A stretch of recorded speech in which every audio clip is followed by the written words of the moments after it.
Hi, I'm Sha, and I'm going to be tinting my eyebrows today with Just for Men beard and mustache dye. So I've seen this a lot, and I tried it last month, and it lasted for about 2 weeks, 3 weeks, probably no more than 3 weeks. So yeah, I'm going to be doing that right now, and the tools you're going to be needing for this little video, if you want to do it yourself, is this Just for Men. Well, I have dark eyebrows, so I'm going to be using the dark brown. So it's going to be like this little box. Well, box. Yeah.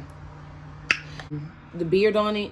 Because I picked up the other one at first, and then I was going to check it out, and I looked at it, and I'm like, that's not the one I need. That's not the one I want. I don't want my face to be all freaked.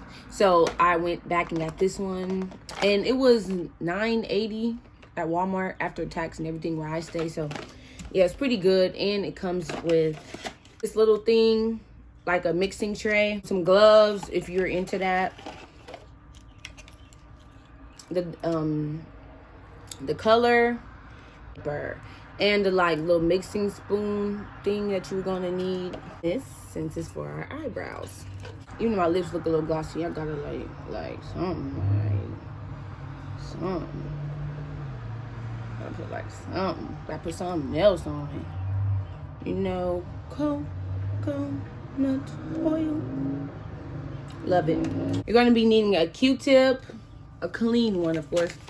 I got these wipes for $4 at Walmart. They're so good. Like, you can wash your face with them. Like, not wash your face, but wipe your makeup off, and you use them as nighttime nighttime wipes or whatever, or daytime wipes. Don't matter. Wipes. Beauty wipe. Shaver, like an eyebrow shaver, eyebrow archer, whatever. A little makeup brush. You're gonna see what I need. And a eyebrow pencil.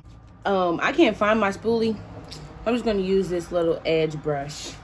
I know, real ratchet, but I don't care. You're gonna start by brushing up your hairs. Oh yeah, and you're gonna need alcohol. Let's get into it.